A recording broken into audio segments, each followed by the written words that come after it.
பறக்கும் யானை. ஒரு பீலியின் நாட்டுப்புற கதை.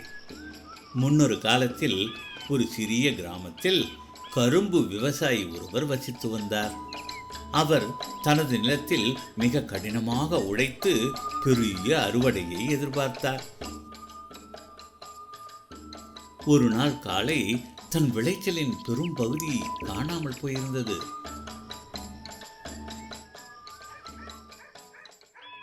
அடுத்த நாள் இன்னொரு பெரிய பகுதி காணாமல் போயிருந்தது.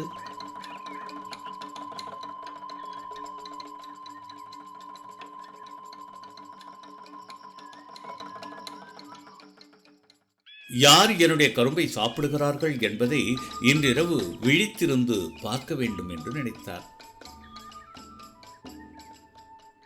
அன்றிரவு ஜன்னலோரத்தில் அமர்ந்து அவருடைய நிலத்தையே பார்த்து கொண்டிருந்தார். நிலா தோன்றும் போது வானத்திலிருந்து சிறு புள்ளி ஒன்று பெரிதாக வளர்வதை அவர் பார்த்தார். அது ஒரு யானை அவருடைய நிலத்தை நோக்கி பறந்து வந்து கொண்டிருந்தது. அது கீழே பறந்து வந்து தன் கரும்புகளை சாப்பிடுவதை திகைப்புடன் கவனித்தார்.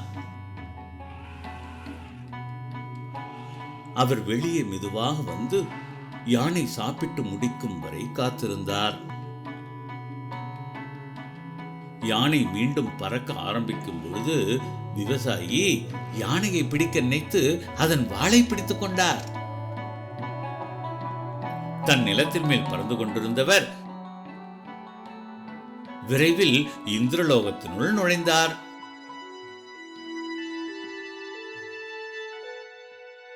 அந்த லோகம் முழுவதும் அழகிய பறவைகளாலும் பூக்களாலும் நிரம்பியிருந்தது.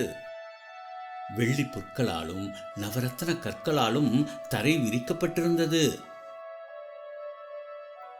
விவசாயி விரைவாக அரண்மனையை கண்டுபிடித்து இந்திரனை சந்தித்தார். உங்களுடைய யானை கீழே பறந்து வந்து என்னுடைய கரும்பை எல்லாம் தின்றுவிட்டது, என்னுடைய அறுவடையை நாசமாக்கிவிட்டது என்றார் விவசாயி. நான் மிகவும் வருந்துகிறேன். என்னுடைய ராஜ்யத்திலிருந்து உனக்கு வேண்டியதை எடுத்துக்கொள். இனி அது கீழே சென்று உன் பயிர்களை நாசப்படுத்தாமல் இருக்க நான் உறுதியளிக்கிறேன் என்ற இந்திரன் விவசாயியை பாதுகாப்பாக வீட்டிற்கு செல்ல வாழ்த்தினார். விவசாயியும் இரு கைகள் நிறைய ரத்தினங்களோடு வீடு திரும்பினார்.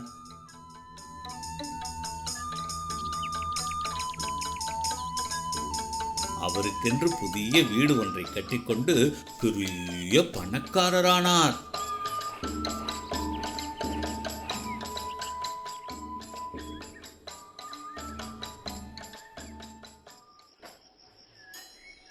அதனை பற்றி அறிய கிராமமே ஆர்வப்பட்டது.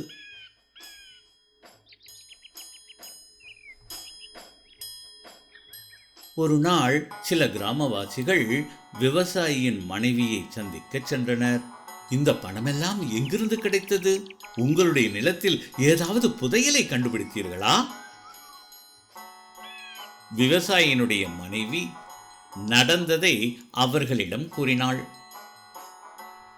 அன்று மாலை கிராமவாசிகள் யானையை கீழே வரவழைக்க திட்டம் போட்டனர். அந்த லோகத்திற்கு போன பின் கை நிறைய மட்டுமல்லாது முடிந்த மட்டும் ரத்தனங்களை அள்ளி வர வேண்டும் என கூறிக்கொண்டார்கள். அவர்களும் கரும்பு பயிரிட்டார்கள். பின்பு ஒரு நாள் இரவு அவர்கள் எதிர்பார்த்தபடி யானையும் பறந்து வந்தது. ஒரு கிராமவாசி வாளை பிடித்துக் கொள்ள மற்றவர்களும் சங்கிலி போல் பிடித்துக்கொண்டு யானைக்கு பின்னால் பறந்தனர்.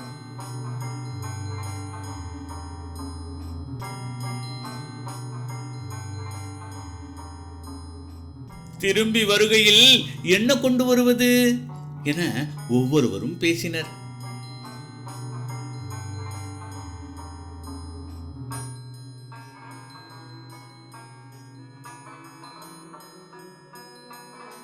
இறுதியில் யானையின் வாளை பிடித்துக் கொண்டிருந்த கிராமவாசி அதனை விட்டுவிட்டு, இவ்வளவு ரத்னங்களை எடுத்து வருவேன் என உற்சாகத்துடன் கூறியபடி தனது கைகளை விரிக்க கிராமவாசிகள் அனைவரும் ஒரு குவியலாக தரையில் விழுந்தனர். யானை வானத்தில் மறைந்து போனதை அவர்கள் சோகத்துடன் பார்த்தனர். கவலைப்பட வேண்டாம், யானை நாளைக்கு திரும்பவும் வரும் என சொல்லிக் கொண்டனர்.